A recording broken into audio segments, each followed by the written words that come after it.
சொல்லி முடிக்க இந்த இடத்துல நம்ம ஹீரோ அப்பா நான் மொபைல்லாம் யூஸ் பண்ணல, அந்த ஆப் கூட நான் எதுக்காக வாய்ஸ் கொடுத்துருக்கேன்னா இந்த உலகத்துல நம்ம வெளியில எந்த ஒரு வேலைக்கு போறதா இருந்தாலும் கண்டிப்பா நம்ம மொபைல் யூஸ் பண்ணாம இருக்க முடியாது. அப்படி ஒரு சுச்சுவேஷன் நம்ம வந்துட்டோம், எனக்கு வேற வழி தெரியல, பினான்சியல் நீடுக்காக தான் அந்த வாய்ஸே நான் கொடுத்தேன்பா, மற்றபடி நான் நீங்க சொல்ற வழியில் தான் வாழ்ந்துட்டு இருக்கேன், இப்போ நான் உங்களுக்கு ப்ராமிஸ் பண்ணி கொடுக்குறேன்ப்பா நான் மொபைலே யூஸ் பண்ண மாட்டேன் அப்படின்ற மாதிரிலாம் அவங்க அப்பா கிட்ட பயங்கர எமோஷனோட பேச நம்ம சீமானும் அவங்க அப்பாவை கட்டி அணைச்சிட்டு நீ தப்பு பண்ண மாட்டேன்னு எனக்கு தெரியும்பா நல்லா இரு அப்படின்ற மாதிரி சொல்லிட்டு போயிடுவாரு. கட் பண்ணா அடுத்த சீன்ல நம்ம ஹீரோவுடைய வாய்ஸ் தான் அந்த எல்ஏகே கம்பெனிக்கே பக்கபலமா இருக்குல்ல, ஸோ அதனால ஹீரோவை பாராட்டுற விதமா ஒரு பெரிய அமௌண்ட்டை சூர்யா ஹீரோக்கு அனௌன்ஸ் பண்ணியிருக்காரு. அந்த அமௌண்ட்டை வாங்குறதுக்காக நம்ம ஹீரோ அந்த கம்பெனிக்கு முறையா போறாரு. அந்த கம்பெனிக்குள்ள போனதுமே இந்த சூரியனோட கேரக்டர் என்னன்றதை நம்ம ஹீரோவால புரிஞ்சுக்க முடியுது. ஏன்னா சூரியன் ரொம்ப பெக்குலரான டைப், மனுஷங்களே நம்ப மாட்டான், கூட இருக்க ரோபோஸ் மட்டும் தான் நம்புவான். இன்ஃபேக்ட் அவன் கேர்ள் ஃப்ரெண்டா ஒரு ரோபோ தான் வச்சிருக்கான். ஹீரோவை பார்த்ததுமே வாப்பா வைப் வாசு ஒருத்தனுடைய வாய்ஸ்னால தான் நம்ம ஆப் இன்னைக்கு இவ்வளோ பெரிய ரீச், அதனால தான் உனக்கு 10 லட்ச ரூபா பிரைஸ் மணியா கொடுக்கலான்னு இருக்கேன். சரி ஓகே உடனே ஜிபே நம்பர் சொல்லு அப்படின்ற பழம் கேட்க ஐயோ சார் நான் ஃபோனே யூஸ் பண்றதில்ல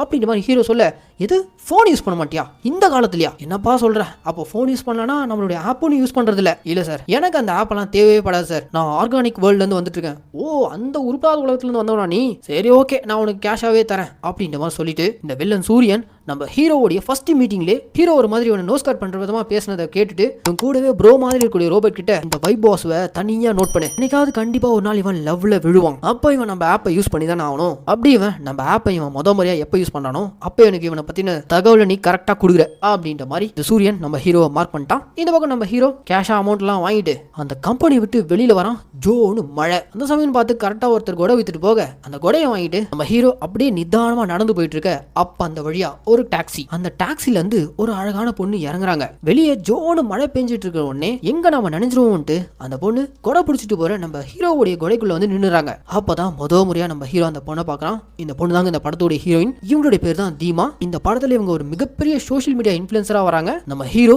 தீமாவை பார்த்த உடனே காதல்ல விழுறான். ஆனா ஹீரோயின் ஹீரோவை கொடைக்குள்ள கேஷுவலா பார்த்துட்டு அவங்க பாட்டுன்னு வந்த வேலை முடிஞ்சுன்னு சொல்லிட்டு மழை நின்னதும் இறங்கி போயிட்டே இருக்காங்க. ஆனா நம்ம ஹீரோயினை பார்த்த உடனே அப்படியே மயக்கடிச்சு விழுந்துருவானா. அப்படி நம்ம ஹீரோ மயக்கடிச்சு விழுந்தோடனே அவனை தூக்கிட்டு கவர்மெண்ட் ஹாஸ்பிட்டல் கொண்டு போய் சேர்க்கிறாங்க. 2040 கவர்மெண்ட் ஹாஸ்பிட்டல் ஏதோ ஒரு பெரிய ஹைடெக் ஹாஸ்பிட்டல் மாதிரி இருக்கு. அந்த ஹாஸ்பிட்டல்ல மிஷ்கின் தான் டாக்டரா வராரு. அவர் இப்போ நம்ம ஹீரோடைய ஃப்ரெண்ட்ஸை கூப்பிட்டு உங்க ஃப்ரெண்டு அந்த வைப் பாஸ் இருக்கானே அவனுக்கு சில வினாடிகள் இதயமே நின்று இருக்கு. வாழ்க்கையில மனுஷனுக்கு எப்பாவது தான் இந்த மாதிரியான விஷயங்கள் நடக்கும். சில சமயம் அதீத சந்தோஷம் யாரையாவது எதையாவது அதிசயமா பார்த்தா அப்போ இந்த மாதிரி இதயமே நின்று போறதுக்கு வாய்ப்பு இருக்கு. ஆனா இப்போ பரவாயில்ல, அவன் சரியாயிட்டான், குணமாயிட்டான், அவனை நீங்க கூட்டு போலாம் அப்படின்ற மாதிரி ஹீரோவை எழுப்பி அனுப்ப ஹீரோ இதயமே நின்று போய் மயக்கம் போட்டு விழுந்ததுக்கான காரணத்தை தான் கூடவே இருக்க க்ளோஸ் ஃப்ரெண்ட்ஸ் கிட்ட ஹீரோன்னு பார்த்த விஷயத்தை தான் சொல்றான். அந்த பொண்ணை பார்த்ததும் என் இதயமே நின்று போச்சு, இப்படி ஒரு ஃபீலிங்கை நான் பிறந்ததுல இருந்து அனுபவிச்சதே இல்லை, திரும்ப நான் அந்த பொண்ணை பார்க்கணும், அந்த பொண்ணு மேல அதீத காதல் வச்சிருக்கேன், என் காதலை அவகிட்ட வெளிப்படுத்தணும் அப்படின்ற மாதிரிலாம் சொல்லிட்டு இருக்க ஹீரோ கூடவே இருக்க ஃப்ரெண்ட்ஸ் ஏண்டா உன் அப்பா உன்னை ஃபோனே யூஸ் பண்ண விட மாட்டான், இதில் இவர் காதலில் போய் விடுறான் அப்படின்ற மாதிரி கலாய்ச்சி கூட்டு போகிறாங்க. அப்படியே கட் பண்ணா இந்த பக்கம் நம்ம ஹீரோனோட லைஃப் தான் காட்டுறாங்க. நம்ம ஹீரோயின் சோஷியல் மீடியாவில் பயங்கரமாக அடிக்ட் ஆயிருக்காங்க. அது காரணம் சின்ன வயசுலேருந்தே இவங்களுடைய அம்மா ஃபோனை காமிச்சு தான் வளர்த்துருப்பாங்க. ஹீரோனுக்கு அம்மாவா மாணவிக்கு தான் நடிச்சிருக்காங்க. அவங்களும் அதே மாதிரி தான். நம்ம ஹீரோயின் குழந்தையா இருக்கும்போது கேக் செஞ்சு கொடுமான்னு கேட்டால் ஸ்விக்கியில் ஆர்டர் போட்டுக்குமா அப்படின்ற மாதிரி இதுக்கெடுத்தாலும் ஃபோனு ஆப்பு இப்படி சின்ன வயசுல இருந்தே ஹீரோயின் அவங்க அம்மா வளர்க்காம இந்த ஃபோன் தான் வளர்த்துருக்கு. அதனால தான் நம்ம ஹீரோயின் மனுஷங்களை பெருசாக நம்பாம இந்த ஃபோனையும் ஃபோனில் இருக்க இந்த எல்ஐகேன்ற ஆப்பையும் தான் முழுசா நம்புறாங்க. ஹீரோயின் எப்படி சோஷியல் மீடியா இன்ஃப்ளூயன்சரோ அதே மாதிரி தான் இவங்க அம்மா ஒரு இன்ஃப்ளூயன்சரா இருக்காங்க. இவங்க ஒரு தப்பான பொருளுக்கு ப்ரமோஷன் கொடுத்ததுனால இவங்களை ஒரு 180 டேஸ் இன்டர்நெட்ல இருந்து தடை பண்ணிடுறாங்க. அது போக ஆர்கானிக் வேர்ல்ட்ல போயிட்டு இந்த 180 டேஸும் ஃபோன் இல்லாம அங்க சர்வீஸ் பண்ற நிலைமைக்கும் ஹீரோயின் அம்மா தள்ளப்பட்டிருக்காங்க. ஸோ நம்ம ஹீரோயின் தான் ஹீரோயின் அம்மாவை கூட்டிட்டு அந்த ஆர்கானிக் வேர்ல்ட்ல ஒரு கைதியா கொண்டு போய் விடுறதுக்காக போயிருக்காங்க. நேத்து மழையில பார்த்த ஹீரோயினை திரும்பவும் நம்ம ஹீரோ அவனுடைய இடத்துல வச்சு பார்க்கறான். ஆனா நம்ம ஹீரோயின் சோகமா அவங்க அம்மாவை கொண்டு விட்டு போறாங்க.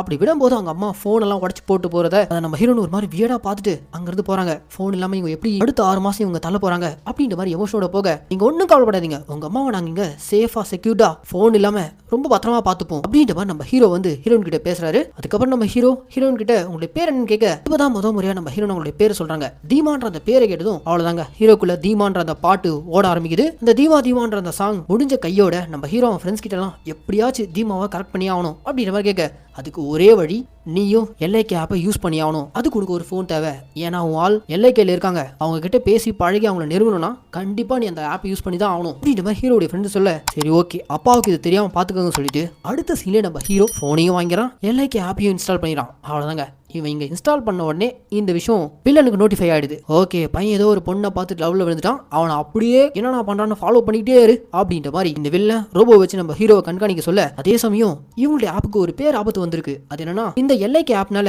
நிறைய பிரைவசி கெடுதுன்ற மாதிரி கேஸ் வந்திருக்கு. இந்த கேஸை டீல் பண்றதுக்காக சூரியனே கோர்ட்டுக்கு போயிருக்கான். கோர்ட்ல இருக்க ஜட்ஜ் வந்து உங்க ஆப்னால நிறைய பேரோட பிரைவசி கெடுது, ரிலேஷன்ஷிப்ல இருக்கவங்க உண்மையா இருக்கணும்ன்றதுக்காக எல்லா பக்கமும் கேமரா வச்சு அவங்கள கண்காணிச்சுட்டே இருக்கீங்க, இதனால மத்தவங்களுடைய பிரைவசி கெடுது, சோ அதனால இந்த ஆப்பை நாங்க பேன் பண்ணலாம்னு இருக்கோம் அப்படின்ற மாதிரி சொல்ல, ஐயோ சார், இந்த ஆப்னால எல்லாருக்கும் நல்லதா நடந்திருக்கு, வேணும்னா நீங்க நம்ம ஊர்ல இருக்க யாரை வேணா கேட்டு பாருங்க அப்படின்ற மாதிரி பப்ளிக் மத்தியில இந்த ஆப் வேணுமா வேணாமான்ற மாதிரி கேட்க ஆரம்பிக்கிறாங்க.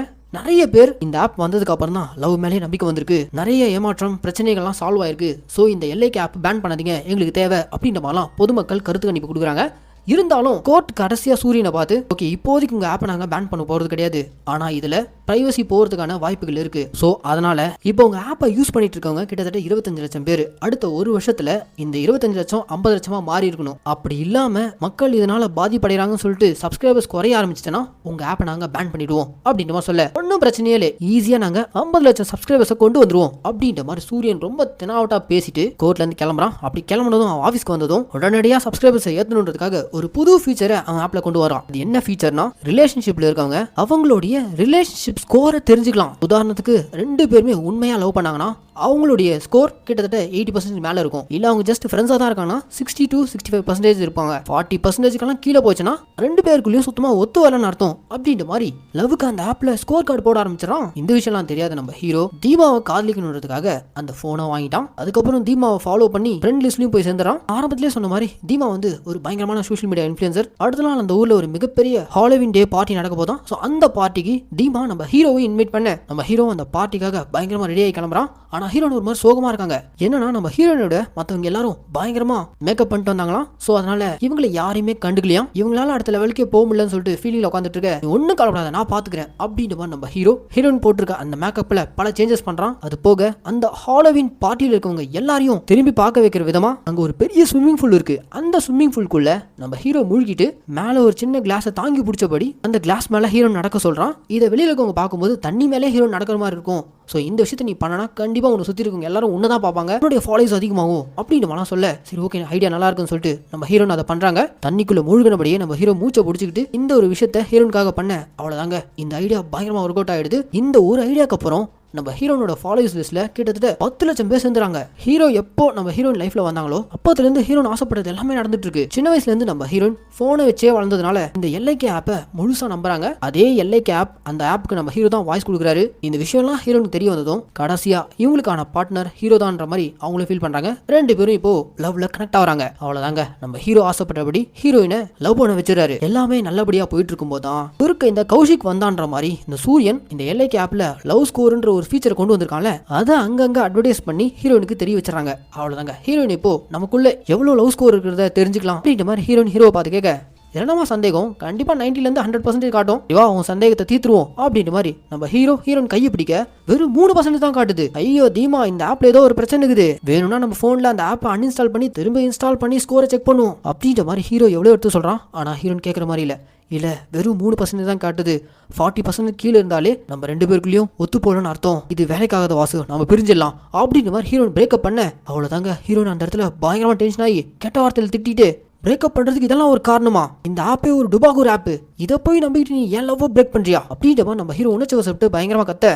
பாத்தியா நீ கெட்ட வார்த்தைலாம் பேசுற, இதுதான் உன்னுடைய ட்ரூ கலர், அதனாலதான் இந்த ஆப் வெறும் 3% காமிச்சிருக்கு, நமக்குள்ள செட் ஆகாத வாசு, நம்ம பிரேக்கப் பண்ணிக்கலாம் அப்படின்ற மாதிரி பிரிஞ்சு போக, அவ்வளவுதாங்க நம்ம ஹீரோ அந்த இடத்துல உடஞ்சு போயிடறான். இது எல்லாத்துக்கும் காரணம் இந்த மொபைலும், இந்த மொபைல்ல இருக்க எல்ஐகேன்ற ஆப் அந்த மொபைலை தூக்கி வீசி அடிக்கிறான். அப்ப கரெக்டா அப்ப டைமிங்ல ஹீரோடைய அப்பாவான சீமானும் வந்து பாத்துறாரு. இவ்வளவு நாள் நம்ம ஹீரோ போன் யூஸ் பண்ணலன்ற மாதிரி அவர் நினைச்சிட்டு இருந்திருப்பாரு. ஆனா அந்த நம்பிக்கையும் நம்ம ஹீரோ இங்க பிரேக் பண்ணிட்டான்னு சொல்லிட்டு அவரும் இதுக்கப்புறம் என் மூஞ்சிலே முழிக்காதுன்ற மாதிரி கோச்சிட்டு போக, ஓவர் நைட்ல எல்லாத்தையும் இழந்துட்டு நம்ம ஹீரோ அங்க நிர்கதியா நிக்க, எல்லாத்துக்கும் காரணமா அந்த எல்ஐகே ஆப்பை பார்த்து பயங்கரமா திட்ட ஆரம்பிக்கிறாரு. அந்த ஆப்பை உருவாகிறதுக்கு காரணமா அந்த சூரியன், அவன் லைவ்ல தான் இருக்கான், அவன் கிட்ட பயங்கரமா திட்டி பேசுறாரு. என்னையா அப்ப இது, காதலுக்கு கணக்கு போடுறியா, இதெல்லாம் சுத்த டுபாகூர் வேலை அப்படின்ற மாதிரி சொல்ல, அந்த பக்கம் சூரியனா ஹீரோவுடைய நிலைமையை பார்த்து பயங்கரமா நக்கல் பண்ணி சிரிக்கிறான். கடைசியா நம்ம ஹீரோ அந்த சூரியனை பார்த்து ஒரு சவால் விடுறான். எண்ணி 30 நாள்ல என்ன பிரேக்கப் பண்ணிட்டு போன தீமாவை திரும்ப நான் லவ் பண்ண வைப்பேன், ஆனா அதுக்கு எனக்கு இந்த ஆப்போடைய உதவி தேவை கிடையாது. இந்த பிரேக்கப்புக்கு காரணமா இருந்த இந்த எல்ஐகே என்ற ஆப்பை மூடாம நான் விட மாட்டேன். காதலுக்கு ஒரு ஆப்பை வச்சு கணக்கடா போடுறீங்க,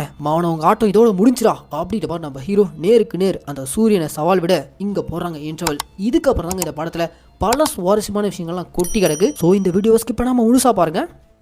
இப்போ இன்டர்வலுக்கு அப்புறம் என்ன நடக்குதுன்னா, நம்ம ஹீரோயின் பிரிஞ்சு போன அந்த சோகத்துல எனக்கு என்ன யாரும் இல்லைன்னு அந்த சோக பாட்டை பாட ஆரம்பிச்சிடறான். அந்த பாட்டு முடிஞ்ச கையோட வில்லன் கிட்ட போட்ட அந்த சவால்ல நம்ம ஜெயிச்சாகணும். ஸோ அதுக்காக நம்ம ஹீரோ வேலை பண்ண ஆரம்பிக்கிறான். முதல் விஷயம், இந்த எல்லைக்கேன்ற ஆப் இந்த அளவுக்கு சக்சஸ் ஆயிருக்குன்னா அதுக்கு காரணம் மக்கள் கொடுத்துருக்க சப்போர்ட். அந்த சப்போர்ட்டை உடைக்கணும். நிஜமாலே இந்த ஆப் எல்லாருடைய ரிலேஷன்ஷிப்புக்கு பாதுகாப்பா இருக்கா, இல்ல ஹீரோக்கு நடந்த மாதிரி பிரேக்அப் பண்ணி விட்டுருக்கான்னு சொல்லிட்டு சோஷியல் மீடியாவில் தேட ஆரம்பிக்கிறாரு. அப்படி தேடும் போது தான் ஹீரோக்கு நடந்த மாதிரியே நிறைய பேருக்கு கம்மியான பர்சன்டேஜ் காமிச்சு பிரேக்அப் பண்ணிருக்கு. ஆக்சுவலா இது ஒரு மிஷின். ஹியூமன்ஸோட எமோஷன்ஸை அதால அவ்வளோ அக்யூரேட்டாலாம் கால்குலேட் பண்ண முடியாது. ஆனால் அதோடைய கால்குலேஷன் ரிசல்ட் தான் கரெக்ட் தான்ற மாதிரி ஹியூமன்ஸும் அதோடைய பேச்சை கேட்டு அது கொடுத்துருக்க லவ் ஸ்கோரை பார்த்துட்டு நல்லா இருக்க ரிலேஷன்ஷிப்பையும் பிரித்து கூட்டு போயிறாங்க. இதெல்லாம் நம்ம ஹீரோ ஒவ்வொருத்தரை மீட் பண்ணி பேசும்போது தான் அவங்களுடைய அனுபவங்களை வச்சு தெரிஞ்சுக்கிறாரு. ஸோ இதெல்லாம் நம்ம ஹீரோ சோஷியல் மீடியால போஸ்ட் பண்றாரு. இங்க பாருங்க, காதலை வச்சு அவன் வியாபாரம் பண்ணிட்டு இருக்கான், இது 2 பேரோட மனசு சம்பந்தப்பட்டது, இதுல நம்ம கணக்கு போட்டு விளையாடக்கூடாது அப்படின்ற மாதிரிலாம் பயங்கரமா நம்ம ஹீரோ இந்த ஆப்போட நெகட்டிவிட்டி பத்தி ஸ்ப்ரெட் பண்ணிட்டு இருக்க கொஞ்சம் கொஞ்சமா சப்ஸ்கிரைபர்ஸும் குறைய ஆரம்பிக்கிறாங்க.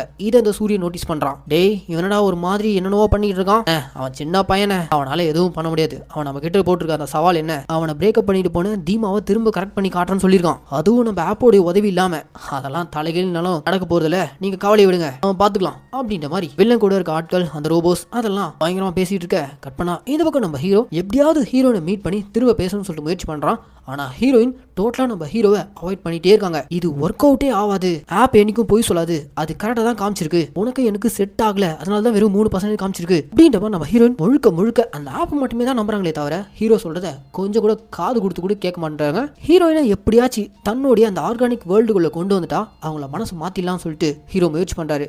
அதே சமயம் இந்த பக்கம் நம்ம ஹீரோவுடைய சில போட்டோஸ் வீடியோஸ் அதெல்லாம் ஆன்லைன்ல இருக்கிறத பாக்குறாங்க. அதுல நம்ம ஹீரோ அவன் ஃப்ரெண்டு கூட க்ளோஸா இருக்கிறது, இந்த மாதிரியான போட்டோஸ் வீடியோஸ் அதெல்லாம் ஏஐ வச்சு இந்த சூரியன் பரப்பி விட்ட ஒரு ரூமர் தான் காரணம். நம்ம ஹீரோடைய பேரை கெடுக்கணுன்றதுக்காக இந்த வேலைலாம் அவன் பண்ணியிருக்கான். அந்த போட்டோஸை பார்த்துட்டே நம்ம ஹீரோயினுக்கு ஒரு மாதிரி மனசு வலிக்க ஆரம்பிக்குது. நான் அவனை லவ் பண்ணல, பிரேக்கப் பண்ணிட்டு வந்துட்டேன், அப்புறம் அவன் வேற யாரு கூட க்ளோஸா இருந்தா அதை பார்த்ததும் என் மனசு ஏன் வலிக்குது, ஒருவேளை இதுக்கு பேர் தான் காதலோ அப்படின்ற மாதிரி ஹீரோயின் பயங்கரமா குழப்பமாறாங்க. இந்த பக்கம் நம்ம ஹீரோயின் எப்படியாச்சும் அவங்களுடைய ஆர்கானிக் வேர்ல்டுக்குள்ள கொண்டு வரனா அவங்களை ஏதாவது தப்பு பண்ண வைக்கணும். ஸோ அதுக்காக நம்ம ஹீரோ யோகி பாபுவை யூஸ் பண்றாரு. எஸ், யோகி பாபு எப்பவும் ஹீரோயின் கூடவே சுத்திட்டு இருக்க ஒரு நபர். கேட்டா ஃப்ரெண்ட் ஜோன் சொல்லுவாரு, ஆனா கேப்ல எப்படியாச்சும் ஹீரோனை கரெக்ட் பண்ணணும்னு சொல்லிட்டு அவரும் ட்ரை பண்ணிட்டு இருக்காரு.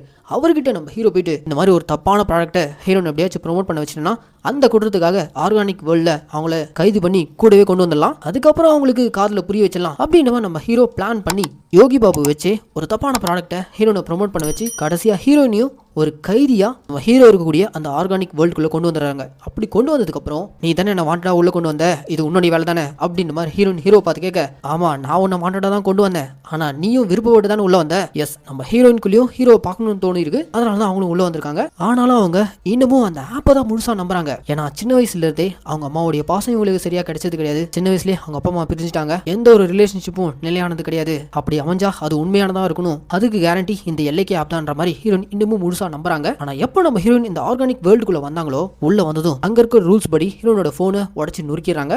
அதுக்கப்புறம் ஆல்ரெடி அந்த ஆர்கானிக் வேர்ல்ட்ல ஹீரோயினுக்கு முன்னாடி கைது செய்யப்பட்ட ஹீரோனோட அம்மா இருக்காங்களா மாளவிகா, அவங்களுடைய டோட்டல் சேஞ்ச் ஓவர். அவங்க பொண்ணை பார்த்ததும் வாமா தீமா எப்படி இருக்க, என்ன பார்க்க ஆளே இழைச்சிட்டு இருக்க அப்படின்ற ரொம்ப பாசமா கேட்கறாங்க. இது நாள் வரைக்கும் அவங்க அம்மா என்னமா எப்படி இருக்க, நல்லா சாப்பிட்றியா இல்லையா, இந்த மாதிரி கேள்வியெல்லாம் கேட்டிருக்கவே மாட்டாங்க. ஹீரோயின் சின்ன பொண்ணா இருக்கும்போது ஆசையா ஏதாவது சமைச்சு கொடுக்க சொன்னா கூட ஹோட்டல்ல தான் ஆர்டர் பண்ணி கொடுத்துருவாங்க. ஆனா முறையா அவங்க பொண்ணுக்காக இந்த ஆர்கானிக் வேர்ல்ட்ல இருந்தபடியே அவங்களுக்கு பிடிச்ச கேக்கை பேக் பண்ணி தராங்க. ஹீரோயின் அதை கண் கலங்கிட்டே சாப்பிட்றாங்க. இந்த போன்னால நம்ம நிறைய விஷயத்தை இழந்திருக்கோமா, சின்ன வயசுல நீ ஆசைப்பட்டது எதுவும் என் கையில நான் உனக்கு கொடுத்தது இல்ல, இந்த ஆர்கானிக் வேர்ல்டுக்கு வந்ததுக்கு அப்புறம் தான் உலகம் ஒன்றும் இந்த போன்ல கிடையாது, நம்மளை சுத்தி இருக்கக்கூடிய மனுஷங்க கிட்ட தான் இருக்குன்றத நான் புரிஞ்சுக்கிட்டேன் அப்படின்ற மாதிரிலாம் ஹீரோயின் அம்மா பயங்கர எமோஷனோட பேச இதெல்லாம் நம்ம ஹீரோயின் அப்படியே கேட்டு வராங்க. கொஞ்சம் கொஞ்சமா நம்ம ஹீரோன் அந்த ஆர்கானிக் வேர்ல்டு இருக்கும் போதே அவங்களும் அந்த போன் இல்லாத உலகத்துக்கு அடாப்ட் பண்ண ட்ரை பண்ணிட்டு இருக்காங்க. ஆனா ஹீரோனால முடியல, ஒரு மாதிரி எனக்கு ரொம்ப போர் அடிக்குது, போன் இல்லாம ரொம்ப கஷ்டமா இருக்கு அப்படின்னு நம்மளாம் சொல்ல, அப்ப ஸ்பாட்ல நம்ம ஹீரோ போன் இருந்தா என்ன பண்ணுவேன், ரீல்ஸ் தானே பார்த்துட்டு இருப்ப, இங்க வா நம்ம ஆர்கானிக் வேர்ல்டு விதவிதமான ரீல்ஸ் நான் உனக்கு காட்டுறேன்னு சொல்லிட்டு போனை யூஸ் பண்ணி பைத்தியமா போன பல சோஷியல் மீடியா இன்ஃப்ளூயன்சர்ஸ் எல்லாரும் அந்த ஆர்கானிக் வேர்ல்ட்ல தான் இருக்காங்களே, அவங்க ஒவ்வொருத்தரும் அவங்க பண்ணக்கூடிய ஆக்டிவிட்டீஸ் எல்லாம் ஓட்டி காட்ட அவ்வளவுதான் நம்ம ஹீரோன் பயங்கர என்டர்டெயின் ஆகிறாங்க. அது போக நம்ம ஹீரோ கொடுக்கக்கூடிய அட்வைஸ் என்னன்னா, போன்ல நம்மளால எல்லாத்தையும் பார்க்க பார்க்க தான் முடியுமே தவிர எதையும் அனுபவிக்க முடியாது. வாழ்க்கைன்றது ஒரு எக்ஸ்பீரியன்ஸ், எல்லாத்தையும் அனுபவிக்கணும் அப்படின்ற மாதிரி பயங்கர பிலாசபிக்கெல்லாம் பேச ஆரம்பிக்கிறான். அப்படியே கொஞ்சம் கொஞ்சமா நம்ம ஹீரோனுக்கு ஹீரோவை பிடிக்க ஆரம்பிக்குது. அவ்வளவுதான், வில்லன் கிட்ட விட்ட அந்த 30 நாள் சவால் நாளுக்கு முன்னாடியே நம்ம ஹீரோன் மனசுக்குள்ள பூந்துட்டான். அவங்களும் கிட்டத்தட்ட அந்த லவ்வை அக்செப்ட் பண்ற நிலைமைக்கு வந்துட்டாங்க. இதெல்லாம் தெரிஞ்சுக்கிட்ட வில்லன் சூரியன் இருக்கான, அவன் வந்து டேய் என்னடா ட்ராக் தப்பா போயிட்டு இருக்கு, இவன் மட்டும் அந்த தீமா பொண்ணை கரெக்ட் பண்ணிட்டானா அவ்வளவுதான், நம்ம கம்பெனியை மூட வேண்டியதான், நம்ம சப்ஸ்கிரைபர்ஸ் எல்லாம் நம்மளை விட்டு போயிடுவாங்க, அதை விடக்கூடாது, நான் அவனை நேர்ல மீட் பண்ணி பேசணும் அப்படின்ற மாதிரி வில்லன் இப்போ நம்ம ஹீரோவை சீக்கிரட்டா தனியா கூப்பிட்டு பேசுறான். நம்ம ஹீரோக்கு என்னென்னவோ ஆஃபர் கொடுக்குறான். எவ்வளவு பணம் வேணும்னு கேளு, தயவு செஞ்சு தீமாவை விட்டுரு. ஆனா அதுக்கு நம்ம ஹீரோ மசிற மாதிரி தெரியல. இந்த எல்லைக்குன்ற அந்த ஒரு ஆப் வச்சு எவ்வளவு பிசினஸ் ரன் ஆயிட்டு தெரியுமா, எவ்வளோ பேர் இதில் பழிச்சிட்டு இருக்காங்க தெரியுமான்னு சொல்லிட்டு நிறைய பேரை கூட்டு வந்து காட்டுறான். அதுக்கும் நம்ம ஹீரோ மசீர் மாதிரி தெரியல. கடைசியா ஒரு ஃபாரின் கேர்ளை கூட்டு வந்து ஹீரோ முன்னாடி உட்கார வச்சு, இந்த பொண்ணை விட தீமா என்ன அழகா, இந்த பொண்ணு உனக்கு தான், இந்த பொண்ணை வச்சுக்கிட்டு தீமா விட்டுறா அப்படின்ற மாதிரி வில்லன் சூரியன் நம்ம ஹீரோ பார்த்து கேட்க, இவங்களும் அழகா தான் இருக்காங்க, ஆனா தீமாவை விட முடியாது, ஏன்னா தீமாவை தான் நான் உயிருக்கு நேசிக்கிறேன் அப்படின்ற மாதிரி சூரியன் கொடுத்த எல்லா ஆஃபரையும் தவிடுபடி ஆக்கிட்டு, உனக்கு கொடுத்த கெடுநாள் முடியறதுக்குள்ள தீமா கூட கை கோர்க்கிறேன், உன் எல்லைக்கவும் மூடுறா அப்படின்ற மாதிரி நம்ம ஹீரோ பயங்கரமா சூரியன் முன்னாடி பஞ்செல்லாம் பேசிட்டு வர, சூரியன் ஒரு பக்கம் பயங்கர டென்ஷனா வரான். ஒரு பக்கம் இந்த பிசினஸ்ல சூரியன் கூட கொலாபரேட் பண்ணிருக்கக்கூடிய பெரிய பெரிய கம்பெனி ஓனர்ஸ் எல்லாம், யோ சூரியன் அங்க என்ன நடக்குது, சப்ஸ்கிரைபர்ஸ் கொஞ்சம் கொஞ்சமா குறைஞ்சிட்டு இருக்காங்க, சின்ன பையன் கம்பெனி க்ளோஸ் பண்றான் போல இருக்கு, அதுக்கு முன்னாடி அவன் ஏதாவது பண்ணுங்க அப்படின்ற மாதிரி எல்லா பக்கம் இருந்து சூரியனுக்கு பிரஷர் கொடுக்க, வேற வழியே இல்லாம சரி ஓகே அவனை அடிச்சு மிரட்டி விட வேண்டிதான் சொல்லிட்டு சூரியன் அவன் ஆளுங்களோட ஆர்கானிக் வேர்ல்ட்ல இருக்க நம்ம ஹீரோ அடிக்கிறதுக்காக போயிருக்காங்க. உள்ள இருக்க நம்ம ஹீரோ எல்லாத்துக்கும் தயாரா இருக்கான். ஹீரோ எப்பவுமே எம்ஜிஆர் மாதிரி முதல்ல 3 அடி வாங்கிட்டு அதுக்கப்புறம் தான் திருப்பி அடிப்பானா. அந்த கொள்கையை இவன் இன்னும் ஃபாலோ பண்ணிட்டு இருக்கான். நான் ஹீரோ அடிச்சு மிரட்டி விட்டு போகணும்னு வந்திருக்க யஜசூரியா நம்ம ஹீரோ போட்டு அடி போலம் பொழந்து அடிச்சு மயக்கடிக்க வச்சிடறான். பக்கத்துல இருக்க ஹீரோயின் கிட்ட போயிட்டு, இங்க பாரு, ஒழுங்கா வேற எவனாச்சும் கல்யாணம் பண்ணிட்டு சந்தோஷமா வாழ பாரு, இந்த வைப் பாசு கூட தான் திரும்ப கனெக்ட் பண்ணுவேன்னு நினைச்சேன், அவனை அடிச்சு உயிரோட விட்டு போறோம், அடுத்து அவன் உயிரை எடுத்துருவோம் அப்படின்னு மிரட்டிட்டு போக, அவ்வளவுதாங்க இந்த மிரட்டலுக்கு பயந்து போன நம்ம ஹீரோவுடைய உயிர் தான் முக்கியம் சொல்லிட்டு அவங்க அம்மாவை கூப்பிட்டு, அம்மா எனக்கு வேற யாராவது மாப்பிள்ள பாருங்க, என்னால வாசுக்கு எதுவும் ஆகக்கூடாது அப்படின்ற மாதிரி ஹீரோயின் என்கேஜ்மெண்ட்டுக்கு தயாராக. இந்த விஷயம் கேள்விப்பட்ட நம்ம ஹீரோ நேரா திரும்ப போயிட்டு ஹீரோனை சந்திக்கிறான். ஹே தீமா, எனக்காக ஒரே ஒரு முறை சூரியன் கிட்ட போய் நம்ம பேசுவோம், அவன் காலில் விழுந்தாச்சு இந்த பிரச்சனை நம்ம சால்வ் பண்ணிட்டு வருவோம் அப்படின்ற மாதிரி நம்ம ஹீரோனை கூட்டிட்டு சூரியன் இடத்துக்குள்ள போயிருக்கான். உள்ள போனதுமே நம்ம ஹீரோ சாரி கேட்க தான் இங்க வந்திருக்கான்ற மாதிரி எல்லாம் நினைச்சிட்டு இருக்காங்க. ஆனா உண்மை என்னன்னா, நம்ம ஹீரோயினுக்கு ஹீரோவை அடிச்சு போட்டு பயங்காட்டு போன சூரியனை திருப்பி அடிச்சுட்டு அவனை என்னால சமாளிக்க முடியும், ஏதோ அசந்த நேரமா பார்த்து நான் அடிச்சிட்டான், ஆனா இன்னைக்கு அது நடக்காது, அவனுக்கு நம்ம பயப்பட வேண்டிய தேவையில்லை, அதை ப்ரூவ் பண்றதுக்காக தான் நம்ம ஹீரோனை கூட்டிட்டு அந்த ஸ்பாட்டுக்கு வந்திருக்கான். உள்ள போனதும் ஹீரோ வெர்சஸ் சூரியன் பயங்கரமான சண்டை. அந்த சண்டைக்கு நடுவுல சூரியனை காப்பாற்றுற விதமா அவன் உருவாக்கி இருக்க ரோபோட்ஸ் அதெல்லாம் சுத்து போட, அப்ப அந்த இடத்துல நம்ம ஹீரோ ஆல்ரெடி சூரியன் உருவாக்கி வச்சிருக்க ஒரு இரும்பு கை அதை நம்ம ஹீரோ கையில மாட்டிட்டு இவன் அடிக்க வந்த ஒரு ரோபோட் விடாம அடிச்சு நொறுக்கிட்டு கடைசியா சூரியனையும் போட்டு பொழக்க அந்த சூரியன் அடி வாங்கிட்டு இருக்கிறத பார்த்துட்டு அவரை காப்பாற்றுற விதமா அவர் கூடவே பயங்கர விசுவாசியா இருந்த ஆனந்த்ராஜ் அவரு குறுக்க வந்து சூரியனுக்காக நம்ம ஹீரோ கையில அடி வாங்குறாரு. இந்த இடத்துல சூரியன் ஒரு விஷயத்தை புரிஞ்சுக்கிறாரு, தன்னை சுத்தி இருந்த ரோபோஸ்களை விட ஹியூமன்ஸ் எந்த அளவுக்கு நம்ம மேல விசுவாசியா இருக்காங்க, இத்தனை நாள் இந்த எமோஷன் புரிஞ்சுக்காம அவங்க எல்லாரையும் ரோபோஸ்க்கும் கீழே நம்ம பார்த்திருக்கோமே அப்படின்ற ஒரு புரிதலுக்கு சூரியன் வரான். கடைசியா நம்ம ஹீரோயின் கண்ணு முன்னாடி சூரியன் அடிச்சு வீழ்த்ததுக்கு அப்புறம் எந்த ஒரு பயம் இல்லாம ஹீரோயின் கூட கை கோர்த்துட்டு திரும்ப அவங்க காதல கண்டினியூ பண்றாங்க. கடைசியா நம்ம ஹீரோ காதலுக்கு எல்லைக்கே மாதிரியான எந்த ஒரு ஆப்பும் தேவை கிடையாது, யாராலையும் கணக்கு போட்டாலும் காதலிக்க முடியாது, அப்படி கணக்கோட அங்க காதல் இருந்துச்சுன்னா அது காதலே கிடையாதுன்றத எல்லாருக்கும் இவருடைய லவ் மூலியமா புரிய வைக்கிறாரு. அண்ட் கடைசியா இந்த எல்லைக்கேன்ற ஆப்பையும் கோர்ட்ல பேன் பண்றாங்க. அப்படி பேன் பண்ணும்போது எல்லைக்கோட அந்த ஏஐ வாய்ஸ் அதை யூஸ் பண்ணிட்டு இருந்த சப்ஸ்கிரைபர்ஸ்க்கு ஒரு கடைசி குட் பை கொடுக்குது. அந்த குட் பைல எல்லாம் தெரிஞ்சிருக்கிற என்னால கடைசி வரைக்கும் என்னால இந்த ஹியூமன்ஸோட எமோஷன்ஸை மட்டும் முழுசா புரிஞ்சிக்கவே முடியல, அடுத்து நான் 2.0 வரும்போது அந்த எமோஷன்ஸையும் புரிஞ்சுக்க ட்ரை பண்ணுவேன் அப்படின்ற மாதிரி அந்த ஏஐ சொல்ல, அதுக்கு நம்ம ஹீரோ கடைசி வரைக்கும் உன்னால ஹியூமன்ஸோட எமோஷன்ஸை முழுசா புரிஞ்சுக்க முடியாது, ஏன்னா நீ ஒரு மிஷின், நீ வேற, எல்லா ஃபீலிங்ஸ் இருக்க ஹியூமன்ஸ் வேற அப்படின்னு சொல்ல, கடைசியா அந்த எல்லைக்கே ஆப்போடைய ஏஐயும் பேன் பண்ணதும் ஷட் டவுன் ஆக அப்படியே அந்த படத்தையும் முடிக்கிறாங்க. என்ன மக்களே, இந்த எல்லைக்கேன்ற படத்துக்கு நான் கொடுத்த வாய்ஸ் ஒரு கண்டிப்பா உங்களுக்கு பிடிச்சிருக்கும் நான் நம்புறேன். இதே மாதிரி தொடர்ந்து நம்ம மினி தியேட்டர்ல ரிலீஸ் ஆகக்கூடிய படங்களால நீங்க பார்க்கணும்னு ஆசைப்பட்டீங்கன்னா மறக்காம நம்ம மினி தியேட்டரை சப்ஸ்கிரைப் பண்ணிக்கங்க. அண்ட் உங்களுக்கு இந்த வீடியோ பிடிச்சிருந்துச்சுன்னா அந்த லைக், கமெண்ட், ஷேர் இதெல்லாம் மறக்காம பண்ணிடுங்க. இதே மாதிரி ஒரு சூப்பரான தரமான படத்தோட நான் உங்களை நாளைக்கு வந்து சந்திக்கிறேன். Tata, bye by.